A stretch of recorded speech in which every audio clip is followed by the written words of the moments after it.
Hey, my peeps. Locking down the truth with Marci Lock. I'm utilizing my time here. I want to share a little quick message with you. So this morning, I got a call from my babes, my little boy, feeling sick. That he didn't want to go to school because he was in Disneyland all weekend with his dad, and of course they eat things that they're not used to. So having a lot of shit ass food in their bodies, and you know, their bodies are so not used to all that sugar and all that stuff. So on the way home, he'd thrown up, and you know, they got in late. And this morning he calls and says, you know, I don't feel good, I'm this and this. And this is what I want you guys to hear and understand, is that you are training your mind and your body how to respond and exactly what you want. So your 37.2 trillion cells that are literally waiting for your command. And the reason I want to share the power of this is because it starts from the time we're young. So like with my little boy, so whatever perceptions we have and whatever, so we got to the root of that. He was nervous and scared that he was going to throw up at school and then be embarrassed. And what I was assisting him to see is that no matter what's in our circumstance right now, is that how we choose to respond to that circumstance is what we're going to continue to get for our life.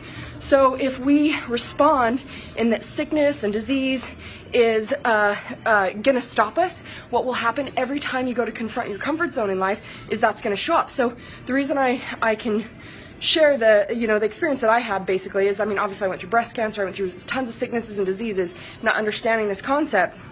And when I so it's like one of the examples I guess I could say is that I struggled with sleeping my entire life, because at 11 I had a stalker, and so I developed a belief that if I was sleeping I was unsafe. So I literally would go to bed every single night with like my hands like this and just nervous and afraid and like really tucked in, and I wouldn't sleep. And so I wouldn't sleep all night long. And you know, at probably 28 years old, when I really started to study, go super deep in the mind, and I was like, hey, I get to create something different. Literally at the time, I would have paid millions for someone to get me to sleep. I felt like a victim to my circumstances, and I felt like a victim to my body, like I didn't have any control. And I got to, after a whole lifetime, literally a whole, life of basically not sleeping, I got to retrain my mind that I sleep perfectly every night, and I always sleep, and I always get the right amount, and I stopped speaking that I didn't sleep, and I stopped focusing on it, and I let that not be my circumstance anymore. And so what comes up for me sometimes is when I travel and maybe like I'm in a different environment, sometimes it'll still affect me where like last night I didn't go to sleep. And I don't get up and I go, well, I mean, literally your body is like, oh, the same thing happened before I spoke on stage at Harvard. I didn't go to sleep at all. I didn't fall asleep. And what happens is like my body literally is like, feels sick to my stomach and I don't feel good. And instead I like, okay, awesome. I'm so healthy and strong, and I get to create energy, and I'm energized, and I get moving, and I tell my body what I want to experience. And literally that's what I then experience. And then the symptoms go away. Literally, I had forgotten that I didn't sleep all night long. I didn't tell one single person I didn't sleep all night long. If anybody says, how'd you sleep? Got the perfect amount. I always get the perfect amount because I'm telling myself what I want to experience. And of course, I'm only going to focus on what I want. I'm not going to put any focus or negativity on what I don't want to be experiencing. So my body responded, and I literally felt energized and awesome, and I kicked ass, and I totally had forgotten that I didn't sleep. So what I was trying to explain to my little boy is, these are the parameters we set for ourselves. Your ego mind knows every little trick and secret of how to trigger you so that you become so that it knows how to keep you in your comfort zone. So when stuff shows up in life, it'll know, like if we respond to it, go, oh, yep, sickness or feeling sick will stop me.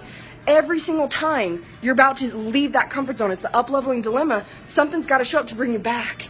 And so if we respond and say, oh yeah, this will stop me, it'll show up over and over and over and over again in your life. So if this is showing up in your life, this is why. So what I assist my little boy to see is like, we get to like tell our body what we want to experience, and he got to be heard and felt and hear everything that was going on. We got to get clear and say, well, what do we want to create to be our experience? And so we can take action if it was even sickness, like he had a fever or symptoms or whatnot. It's like, cool, okay, so I'm aware that my body wants some recovery and balance, and what do I get to do, and what do I get to tell it, and we create that. We don't go, well, I'm sick, and focus on the sickness. Even my youngest will go, if he coughs, he goes, oh, I'm healthy and strong, I'm healthy and strong. You are the creator of your world. And so even with that, like, of course I created, getting up and getting to get in my workout because I'm worthy of that, and I'm not a victim bitch to my circumstance. I am the creator of my day, and I create energy, and I create what I want to feel, and I create what I want to perceive, and I create the actions to then get the fucking results that I want. So take that to the bank. Love you guys. Power choice is yours. Choose your best life. Lock it down.